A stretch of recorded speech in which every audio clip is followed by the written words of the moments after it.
you how to draft a V neckline. Now with a V neckline, it is unfortunately not just a case of drawing in a V. There are a few adjustments that we need to make sure that this V lies nice and flat against the body. So what we are going to do is take out excess fabric here and dump it into the bust dart. Now it sounds a lot harder than it really is, but I'll show you step by step, and there's also a downloadable document uploaded where you can see all the measurement charts for this.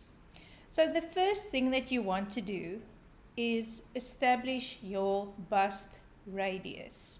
Now on this standard pattern, the bust radius is about 2 inches from the bust point. So this is once again why it's very important for you to sew up a muslin or sample garment of this basic shift dress so that you can see exactly where your bust point or bust apex is.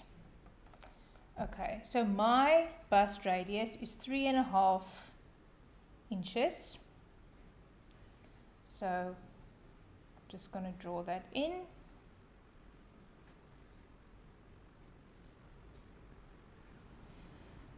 So the rules when it comes to drafting a V-neck is that everything that falls below the top of your bust radius, there is your top,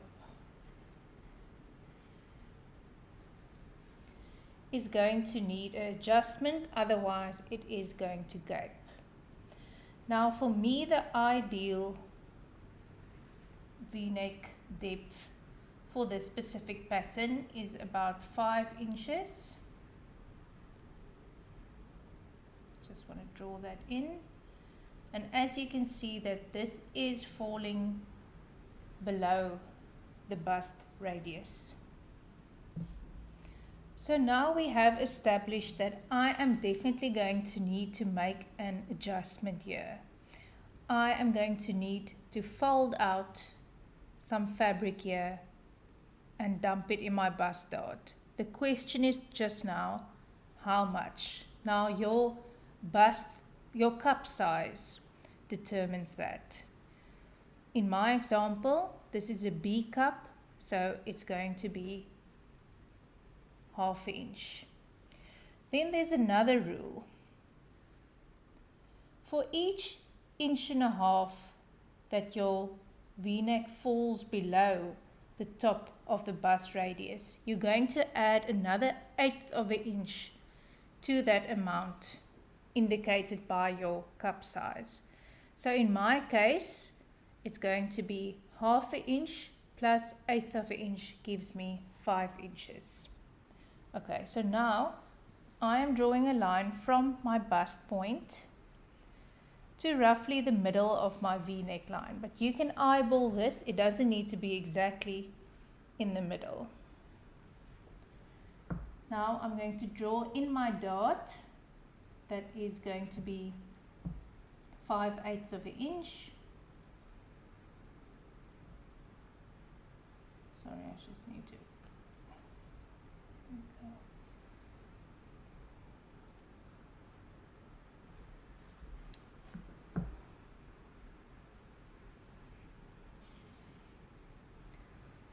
There we go.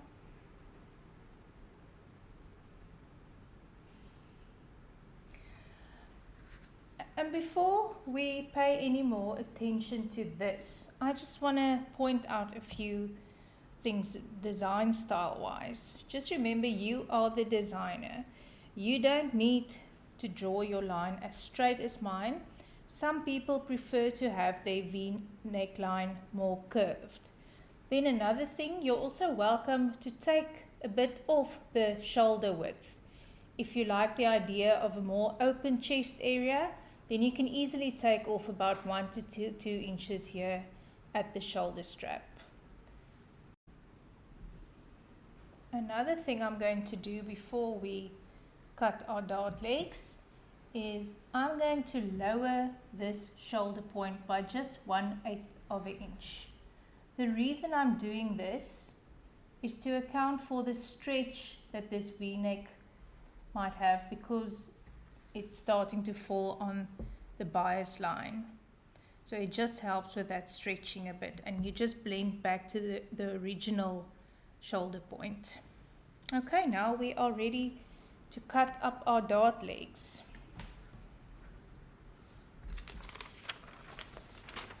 It doesn't really matter which dart leg you cut, just as long as your dart can open to the dart point. And then you're also cutting one of these dart legs. Oops. Be careful not to cut through, you're just cutting two. And then you are swinging this closed. And you'll see that your dart opens there. You can just put this together. Okay, you will see now that you will need to redraw your V.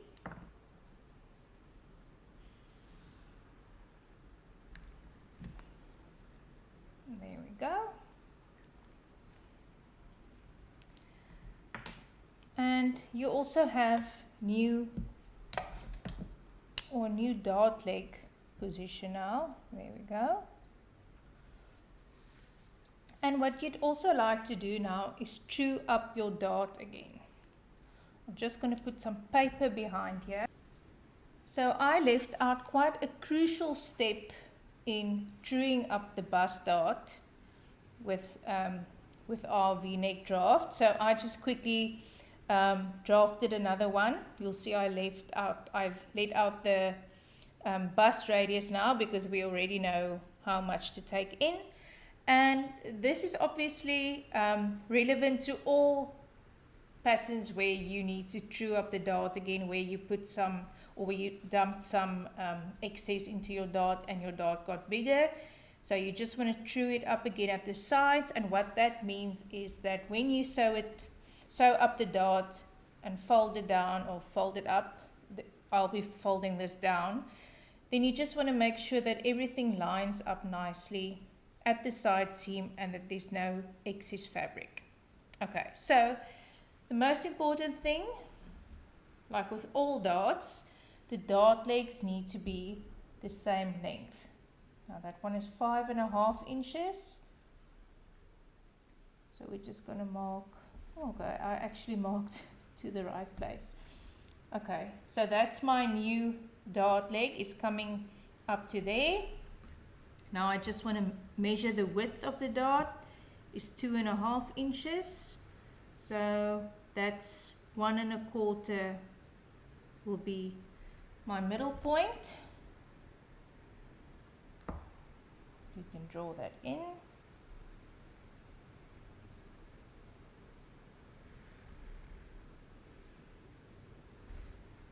Just to know where you're going to be folding it now. And then your tracing wheel again. You can perforate that line.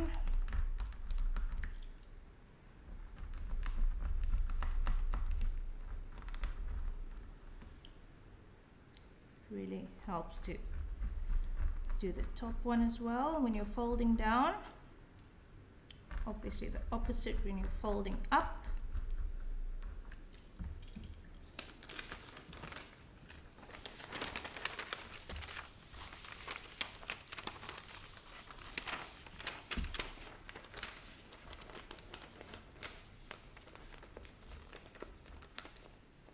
Okay, so now they're matching up nicely at the side, and you take your tracing wheel again and you're just making a smooth line over that dart. And what that's what's going to show you is your new dart bulk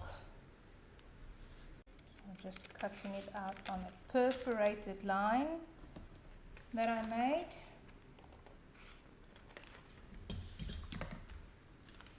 And now you'll see when you fold it down, everything lines up nicely.